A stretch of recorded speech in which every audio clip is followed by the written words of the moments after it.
ചീഞ്ഞ കതറ്. നമ്മുടെ രാഷ്ട്രീയക്കാരൊക്കെ എന്നാണ് മെനയുള്ള വല്ല ഇട്ടുകൊണ്ട് നടക്കുന്നത്? ഇതിപ്പോ ലേന സമയമല്ലോ, ഇന്ന് കതറ് മസ്റ്റാ. ഓ, ഡൽഹിയിലെ രാഷ്ട്രീയക്കാരൊക്കെ എന്നെ സ്റ്റൈലാന്നറിയാവോ? അവര് പകല് മാത്രമേ ഈ ക്ലാപ്പെടുത്തുള്ളൂ, ചുമ്മാ നാട്ടുകാരെ കാണിക്കാൻ. രാത്രി പിന്നെ അവിടെ ഉള്ളമാർക്കൊന്നും തുണിയെടുക്കാൻ നേരം കാണത്തില്ലല്ലോ. ലേസ ഡേവിഡോ? ഓ, താനെന്നാ? മലങ്കര കോൺഗ്രസിന്റെ മഹാലയന സമ്മേളനം നടക്കൂല്ലയോ കുഞ്ഞെ? തമ്പാന്റെ വിമത ഗ്രൂപ്പും പോൾസാറിന്റെ ഔദ്യോഗിക ഗ്രൂപ്പും തമ്മിൽ ലയിച്ച് വേസ്റ്റാവുന്ന മേള കാണാൻ പോകുന്ന വഴിയാ. കൂട്ടത്തിൽ നീ ഇവിടെ ഉണ്ടായ നന്നായിരിക്കും തോന്നി.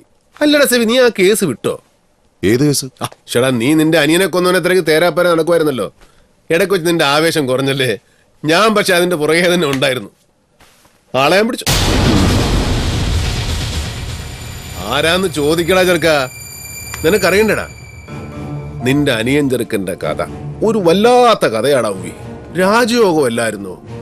മുന്നിൽ വിരിച്ചിട്ട പട്ടുപരവതാനി കൂടെ നടന്നു ചെന്ന് നസ്രാണിപ്പടയുടെ പുതിയ ഇടയന്റെ ചെങ്കോലും കിരീടവും ഏറ്റുവാങ്ങാൻ നിന്ന ചെറുക്കന്റെ വയറ്റിലല്ലയോ ഒരു പിച്ചാത്തി കയറി 4 തിരിയങ്ങ് തിരിഞ്ഞത്? അത് ആര് ചെയ്തു എന്ന് പറഞ്ഞ് തൊലക്കാടാ ഇവിടെ? തൊലക്കാടാ, അതിനല്ലേ ഞാൻ ഇറങ്ങി പുറപ്പെട്ടിരിക്കുന്നേ. സിബ്ലിംഗ് റൈവൽറി, ആദാമിന്റെ പിള്ളേർ തമ്മിൽ തുടങ്ങിയ വൈരാഗ്യവാ. MC പോളിന്റെ മോനെ, MC പോളിന്റെ ബദ്ധശത്രു തമ്പാനെ കൂട്ടുപിടിച്ചൊരു പോലീസ് ഉദ്യോഗസ്ഥനെ വിലക്കെടുത്ത് അവൻ വഴി പരോളിലിറങ്ങി ഒരു ക്രിമിനലിനെ വാടകയ്ക്കെടുത്ത് ബെന്നി പോളെന്ന നാളത്തെ നേതാവിനെ കൊല്ലാൻ മാത്രം ചങ്കുറപ്പം നിന്നെ കൊണ്ടെന്നറിഞ്ഞപ്പോ എന്റെ പൊന്ന് സേവിച്ച ഞാൻ അറിയാവുന്ന അടങ്ങി. സ്വന്തം കൂടപ്പുറപ്പിനെ കൊല്ലാൻ കാണിച്ച ക്രൂരതയോർത്തിട്ടല്ല. എന്റെ മുന്നു കർത്താവേൻ ഇവനാണല്ലോ മലങ്കര പാർട്ടിയുടെ തലപ്പത്ത് കയറിയിരുന്ന് ഈ നാടിനെ സേവിക്കാൻ പോകുന്നതല്ലോ എന്ന് ഓർത്തിട്ടാ. സ്വന്തം അനിയൻ ചത്താലേ തനിക്കൊരു രാഷ്ട്രീയ ഭാവിയുള്ളൂ എന്ന തിരിച്ചറിവിന്റെ കാര്യത്തിൽ നീ MC പോളിന്റെ മോൻ തന്നെ. നീ തോട്ടത്തിന്റെ കിഴക്കേ മൂലയ്ക്ക് ഒരു കുഴി കുത്താൻ പറയടാ. ഇവനെ അടക്കേണ്ട നേരമായി.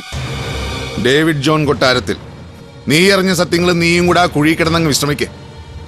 നിനക്ക് RIP. അതെനിക്ക് ബോധിച്ചു. ഡേവിഡിനൊരു കുഴി, അതും തോട്ടത്തിന്റെ കിഴക്കേ മൂലയ്ക്ക്. ശവപ്പെട്ടിയുടെ മൂടി വെക്കുന്നതിന് മുമ്പ് നീ നടത്തിയ കൽപ്പന എനിക്ക് വളരെ ബോധിച്ചു.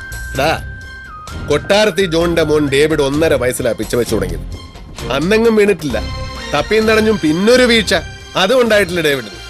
ആ ചരിത്രം തിരുത്തി എഴുതാൻ നീയല്ല, നിന്റെ അപ്പനല്ല, അയക്കൊരപ്പനുണ്ടായിരുന്നെങ്കിൽ അയക്കും കഴിയലടാ കഴിവറി. നിന്നെ കൊണ്ടുപോകാനാ ഞാൻ വന്നത്, നിന്നെയും കൊണ്ടേ ഞാൻ പോകും. സുഖം പിടിച്ചോടാ.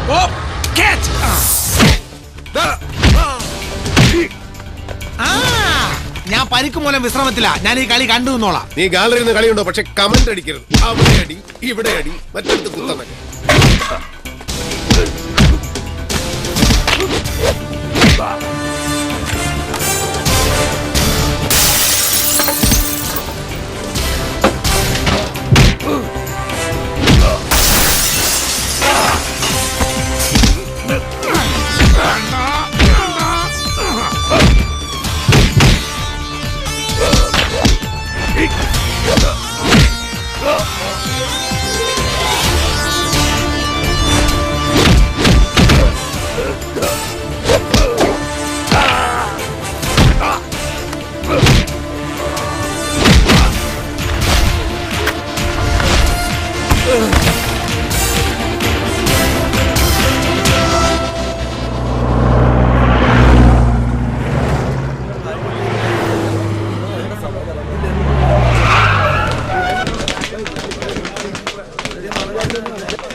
യാതൊരു പ്രകോപനം ഉണ്ടാകരുത്.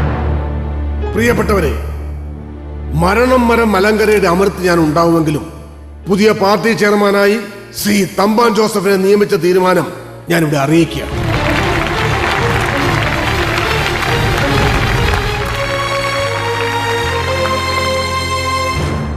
മറ്റൊരു തീരുമാനം മാധ്യമലോകത്തെ അറിയിക്കാനുള്ളത്, ശ്രീ ഉമ്മച്ചന്റെ രാജിയുടെ പേരിൽ കടുത്തുരുത്തിയിൽ നടക്കാനിരിക്കുന്ന ഉപതെരഞ്ഞെടുപ്പിൽ എന്റെ പുത്രനും മലങ്കര യുവജന ഫെഡറേഷന്റെ പുതിയ പ്രസിഡന്റുമായ ശ്രീ സേവിയർ പോൾ മത്സരിക്കാൻ പോകുന്നു എന്നുള്ളതാണ്.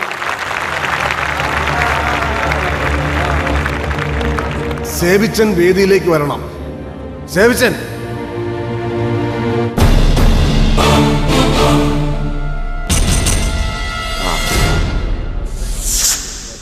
എന്റെ പേര് ഡേവിഡ് ജോൺ കൊട്ടാരത്തിൽ. നിങ്ങൾ മാധ്യമപ്രവർത്തകർക്കോ ഈ പരിപാടി ലൈവ് ടെലികാസ്റ്റ് കണ്ടുകൊണ്ടിരിക്കുന്നവർക്കോ എന്നെ മനസ്സിലായെന്ന് വരില്ല. ഞാനൊരു പാവം കോട്ടയം നസ്രാണിയാണ്. നസ്രേത്തുകാരന്റെ അനുയായി എന്ന അർത്ഥത്തിൽ എന്നെ വിശേഷിപ്പിക്കാൻ ആ പേര് തന്നെയാണ് നല്ലത്, നസ്രാണി. എനിക്ക് പറയാനുള്ളത് കൂടെ ടെലികാസ്റ്റ് ചെയ്യപ്പെട്ടാലേ ഈ ലയന പ്രഖ്യാപന നാടകം പൂർണ്ണമാണ്. എന്ത് അസംബന്ധമാണിത്? ഇയാൾ ആരെ ഇങ്ങോട്ട് ക്ഷണിച്ചത്? മിസ്റ്റർ, ഇത് പാർട്ടിയുടെ ഔദ്യോഗിക വാർത്താ സമ്മേളനമാണ്. ഇറങ്ങി പോണം നിങ്ങൾ. പാർട്ടിയുമായി ഇയാൾക്ക് എന്താ ബന്ധം? ഒരു ബന്ധവുമില്ലെന്ന് മാത്രമല്ല തമ്പാരെ, നിങ്ങളുടെ സമ്മേളനവും കലാപരിപാടികളും നടക്കുന്ന ദിവസങ്ങളിൽ കോട്ടയം ജില്ല വിട്ട് പോകുന്നവനാ ഞാൻ. നിങ്ങൾ ജനങ്ങളുടെ മുമ്പിൽ വിളിച്ചു പോകുന്ന നോൺസെൻസും അവരുടെ മുമ്പിൽ നടത്തുന്ന പൊറാട്ട നാടകവും കണ്ട് സഹിക്കാൻ വയ്യാത്തതുകൊണ്ട് ഇന്നിവിടെ വന്നത് പക്ഷേ നിങ്ങളുടെ സംപൂജ്യരായ നേതാക്കന്മാരുടെ മുമ്പിൽ വെച്ച് ഈ മാധ്യമപ്രവർത്തകരോട് 2 വാക്ക് പറയാനോ. അതിനുള്ള അനുവാദം ഇവര് തന്നാ മതി. മിസ്റ്റർ ഡേവിഡ് ജോൺ കൊട്ടാരത്തിൽ, നിങ്ങൾ പറയണം, ഞങ്ങൾ കേൾക്കാൻ തയ്യാറാണ്. അതിനോട് ഒരുത്തന്റെ അനുവാദം ആവശ്യമില്ല. You proceed mister David. അയാൾ പറയട്ടെ, അയാൾക്ക് പറയാനുള്ളത് കേൾക്കട്ടെ.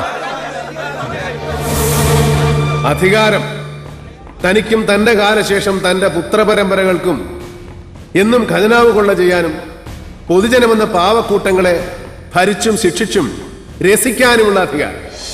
അതിനുവേണ്ടി തരാതരം കൂട്ടുചേർന്ന് ഭിന്നിച്ചും പിളർന്നും വളർന്നും രാഷ്ട്രീയ പാർട്ടികൾ എന്ന മാഫിയകൾ നടത്തുന്ന നെറികെട്ട കളികളുടെ പിന്നിലെ സത്യം, അതാണ് എനിക്ക് പറയാനുള്ളത്. മിസ്റ്റർ രാജഗോപാൽ, കൊണ്ടുപോവനെ അതൊന്നെടുത്ത് മാറ്റോ. നടക്കടാ ഇങ്ങോട്ട്.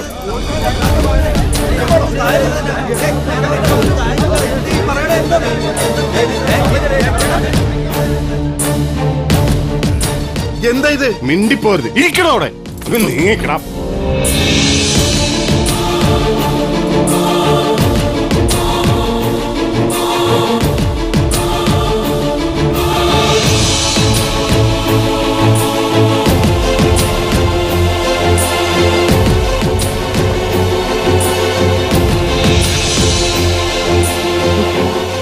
MC പോളിന്റെ മൂത്ത സന്തതി സേവ്യർ പോൾ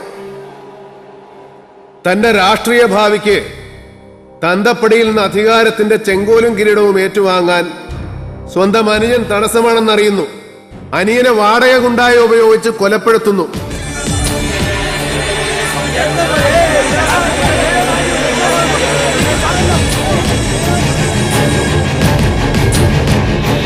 ബുദ്ധി സേവ്യർ പോളിന്റെ, ആസൂത്രണവും നടപ്പിലാക്കലും തമ്പാൻ ജോസഫിന്റെ. എല്ലാ സത്യങ്ങളും പറഞ്ഞ മലങ്കരയുടെ പരമാധികാരി MC പോളിന് വേറെ നിവൃത്തിയില്ലാതെ പോയി തമ്പാൻ മുന്നോട്ട് വെച്ച ലയന ഉടമ്പടിയിൽ ഒപ്പുവെക്കുകയല്ലാതെ. തമ്പാന് പാർട്ടി ചെയർമാൻഷിപ്പ്, അനുജൻ ബെന്നി പോളിന് വേണ്ടി തന്തപ്പടി നീക്കിവെച്ച കടുത്തുരുത്തി നിയോജക മണ്ഡലത്തിലെ MLA സ്ഥാനം ചേട്ടൻ സേവ്യർ പോൾ.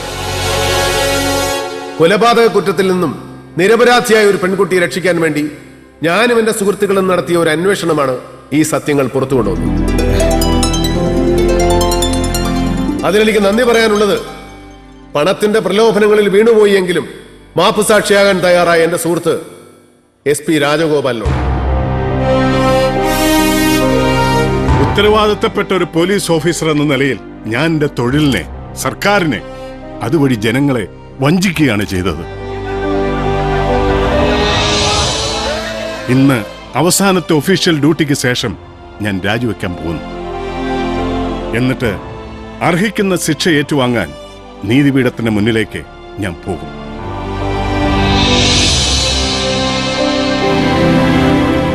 എന്നാ പിന്നെ ഇതുകൂടി മാധ്യമപ്രവർത്തകർ കേൾക്കണം. സത്യസന്ധതയോടെ യഥാർത്ഥ ജനസേവകൻ എന്ന നിലയിൽ രാഷ്ട്രീയ പ്രവർത്തനം നടത്താൻ ഇനിയുള്ള എൻ്റെ ജീവിതം ഞാൻ മാറ്റിവെച്ചിരിക്കുകയാണ്. ജനങ്ങളുടെ പോക്കറ്റടിക്കുന്നവനല്ല, ജനങ്ങളുടെ രക്ഷകനാകണം പൊതുപ്രവർത്തകൻ എന്ന സത്യം ഞാൻ തിരിച്ചറിയുന്നു. വാഗമണ്ണിലും അടിമാലിയിലും വ്യാജ പട്ടയങ്ങളിലൂടെ ഞാൻ സ്വന്തമാക്കിയ മുഴുവൻ ഭൂമിയും സർക്കാരിലേക്ക് വിട്ടുകൊടുക്കാൻ ഞാൻ തയ്യാറാണ്. ആ തീരുമാനം ഞാൻ നിങ്ങളെ അറിയിക്കുന്നു. എന്റെ വർഗം നന്നാവാതെ ഈ നാട് നന്നാവില്ല. രാഷ്ട്രീയക്കാരിലെ ബഹുഭൂരിപക്ഷ എരപ്പാളികൾ നന്നായില്ലെങ്കിൽ ദൈവത്തിന് പോലും ഈ രാജ്യത്തെ രക്ഷിക്കാനാവില്ല.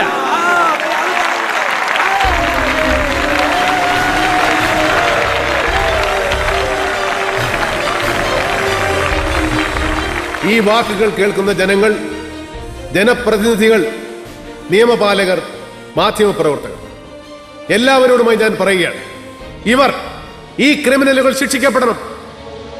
അതിന് വേണ്ടുന്ന തെളിവുകൾ വ്യക്തവും ആധികാരികവും ശക്തവും സുദൃഢവുമായ തെളിവുകൾ ഉത്തരവാദിത്തപ്പെട്ട ആരുടെ മുന്നിലും ഹാജരാക്കാൻ ഞാൻ ബാധ്യസ്ഥനാണ്, ഞാൻ സന്നദ്ധനാണ്.